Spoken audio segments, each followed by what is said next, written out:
This receiver ran one of the worst 40 times in NFL history. I mean, I was told to not run. I'm going to go ahead and run. Ran the 4.9. All right, we're going to go ahead and go undrafted here. But the Seahawks gave him a shot, and Jake Bobo shocked everyone. To the end zone, touchdown, Jake Bobo. Bobo, touchdown, Jake Bobo. All I've been hearing about is for Bobo. I think he's been one of the best stories in the entire NFL. So how did this slow, undrafted receiver become a Super Bowl champion? To understand Bobo's story, we got to go back to North Andover, Massachusetts. Dude, that was the slow, skinny white kid. Offered by all the Ivies. Thought about doing that. Got Duke and Wake. Always Duke. Always Duke. Yeah. Just because the brand. Oh, shorty! He wasn't the fastest or the flashiest, but at 6'4", Jake was doing his thing. Every year he got better, and his senior season was his best. 794 yards and 1 touchdown. Not exactly NFL numbers, but that was fine because the NFL was never the goal. He just loved the game. So instead of walking away, Jake decided to do a 5th year at a different program. My dream growing up was always, I want to play college ball. It wasn't necessarily, I want to go play in the league. And so I kind of took that year and saw that year as an opportunity to kind of live out a kid's dream and go take a shot at competing for a national championship. Here's the receiver that, as in Chip Kelly's own words to you, said he's emerged pretty much as receiver 1. Jake Bobo, transferred from Duke. A bigger stage, better competition. And when the lights got brighter, so did Jake Bobo. Jake Bobo. The defender to the outside. What you like about it is route running. He's an excellent route runner. And one end zone. Bobo's got it for the score. He's it. Pass is caught. That's a first down. Bobo with a move. And a touchdown. First and goal into the end zone. Touchdown Bruins. He had the best season of his career. 817 yards, 7 touchdowns, leading the Bruins in both. Suddenly, the NFL was a real possibility, and Bobo was invited to the combine. He ran routes and showed off his hands, but he skipped the speed drills. And let's just say it was a business decision, until UCLA's pro day. Imagine the worst torrential downpour you could ever imagine. Cats and dogs, as they say. So that was great timing. I was told to not run. Who told you not to run? Your trainer? Yeah. We had there was like probably it's not gonna, a bunch of people. They were like, "Dude, it's raining. This is bad." You're gonna run bad. Well, I mean, I wasn't gonna run well. Did you have a tent? Oh, it was outside. UCLA didn't have an indoor because it doesn't rain in LA. The plan was to act like I rolled my ankle in the broad jump. Yeah. Bro. You don't tape that sucker up and let's roll. So yeah, no, it wasn't fast. It was a 4.91, 4.99 on a few stopwatches. No fives though. We didn't hit 5. No, we didn't hit 5. I mean, shit, we might have. I wasn't asking. It first comes out, all right, who's a guy who runs 4.99 playing for UCLA. Absurd. It's embarrassing, you know. At this point, I mean, dude, you kind of just have to embrace it. I kind of enjoy being the slowest wide receiver, at least 40 time wise, in NFL history, right? Like that's got to be up there. So for me, is embrace that. That's who I am. I think it kind of complements some of my other skill sets, but at this point, it is what it is, man. All right, the NFL wasn't getting DK Metcalf, who I'm actually covering soon on this channel, so subscribe if you want to see it. But Jake Bobo knew he brought more to the table than just speed. A guy that works his tail off, and he works his tail off not for himself, but for the team. He's going to work his butt off to get you as many wins as possible. Well, that wasn't enough. The damage was done, and Jake Bobo went undrafted. However, he did get a call, an invite to work out with the Seattle Seahawks. And it didn't take long for people to turn heads, because Bobo was making plays in camp. But for undrafted free agents, the preseason is everything. So for Jake, this was a shot. To just put that uniform on for the first time, even though it is a preseason game, that is something I will never forget and something I'm extremely thankful for. Goes back to pass, shoots one left. Jake Bobo. Oh, it's Bobo. He's making plays. Everybody sees it. We got this thing. We say more Bobo. Gonna let it fly back corner of the end zone. Then to make the catch. Touchdown! Seahawks! Give me more Bobo. You got it. I can't talk about stocks going up without mentioning the one and only Jake Bobo. Made some noise throughout OTAs and minicamp and training camp, and when the lights were shining in the preseason, Jake Bobo stepped up. I don't think we're talking enough about how he could actually make the roster. Right. Like, there is a world where he actually makes the roster, and I think we're all talking about it like, good for Jake Bobo. You have that preseason. No, I think that he's making his case. Like, Been really cool for me, been really cool for my family and friends to kind of just see some of that. I'm honored that, folks think, I'm worthy of their praise. But the NFL's brutal.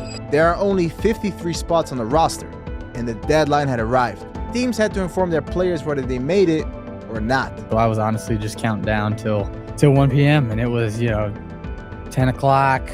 Felt like 18 hours later, it was 12:59 and I'm counting down and the clock hits 1 and I haven't heard anything. Seahawks cut their roster from 90 to 53 players today. 2 undrafted rookies made the final 53. Receiver Jake Bobo out of UCLA and long snapper Chris Stoll from Penn State. And so it was awesome. Called my parents right away, mom and dad, called my girlfriend after that. I mean, that was just surreal. It's a dream come true. You dream about this as a little kid playing in this league. Jake took pride in playing special teams, but the NFL had no idea that this guy is nasty. Jake Bobo! Seahawks fans love this guy, Jake Bobo. I knew you were going to say it, Bobo. Bobo. They want more Bobo. Love that. People thought he was too slow, and all he does is make big plays. Fake it. Smith looks it. Caught. Bobo. Touchdown. Do you think any of the DBs that are up on you are kind of going, all right, I don't have to worry about this guy. He can't. And then maybe it works in your favor? I hate to say this, but also you look at pigmentation. Look at this skinny white kid out here on the edge, man. I ain't gonna worry about this guy. And the catch is made by Jake Bobo. The beautiful part was I only had to get 2.5, 3 yards, which is my kind of run. The biggest thing for me was just being able to contribute. That's all I wanted to do, is just contribute to the success of the team. The deep drop. Smith loads it up. Caught. Big hit at the 11 on Bobo. It was hard. Yeah, he put it on me pretty good. So gotta give him credit, but I'll take the 15. Bobo, he's a great player, and, I knew he was going to get one today, if not, more. The NFL was shocked. Who is this Jake Bobo guy? But the party didn't last long because reality of being an undrafted player kicked in, even after scoring in back-to-back games. 9 snaps is all he got. Jake Bobo has earned the right to be on the football field. Every time he's out there, he makes an impact. I want more Bobo. But like usual, Jake never complained. His one and only goal was help the team win. If we're healthy, it's going to be 16, 14, and 11, and my job is if those guys need a blow, if those guys need a breather, 19 will go in there and get it done and wait for them to get back out there. Jake ended his rookie season just shy of 200 yards, and he was grateful just to be there. But in 2024, the Seahawks made some changes. Pete Carroll stepped away, and Mike McDonald took over. For an undrafted player, nothing is promised, so he had to prove himself all over again. You're on a mission to make the team again, aren't you? Yeah, that's kind of where my mindset is at. I turn around and do it again in this business. Fortunately, he did make the roster, and he became an important piece on special teams. But as far as production, it wasn't like his rookie year. He only had 107 yards and 1 touchdown. End zone touchdown, Jake Bobo. How do you feel about your second year? It was good. Obviously didn't have the same offensive production that I wanted to, but the biggest thing for me was being able to contribute on special teams. In 2025, the receiver room looked a lot different. DK and Lockett were out, and Cooper Kupp came in as a new veteran. And in the preseason, Bobo showed he was ready to step up. Jake Bobo into the end zone. Touchdown, Seahawks. That's the Bobo I know, though. Hey, you ran 4-3. How you like it now? To the right corner of the end zone.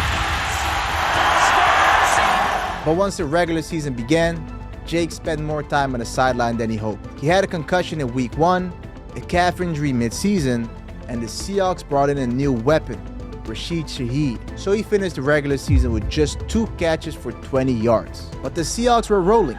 They were one of the best teams in the NFL and secured the #1 seed in the NFC. So for the first time in his career, Jake Bobo was headed to the playoffs. Just be there when your name's called. It's kind of my deal right now and impacting games other than just catching the ball. In the divisional round, they faced the Niners. And on 3rd down, Jake finally caught a pass since week 7. Weave that in there somehow to Jake Bobo, just his 3rd catch of the year. The Seahawks beat the Niners, making it to the NFC Championship. one win away from the Super Bowl. NFC Championship game on Fox. Here we go. It was a close game, and Seattle had a 4-point lead in the third quarter. But after a muffed punt, the Seahawks made it to the red zone. Darnold to throw. Back, hit, throws, end zone, caught! Touchdown! Jake Bobo! We were not thinking Bobo. It's his 4th catch of the year. Bobo with a little wiggle to the corner, back to the post. Tell me if you have that on your bingo card. And they love it for Jake. That catch was crucial because the Seahawks beat the Rams 31-27, and Jake Bobo was headed to the Super Bowl. The Seattle Seahawks versus the New England Patriots. Jake Bobo's hometown team. 60 minutes to crown the 60th Super Bowl champ. Off we go. Darnold to the end zone. Barter's got a touchdown. Uchenna Nwosu is going the distance for a touchdown. And that will do it.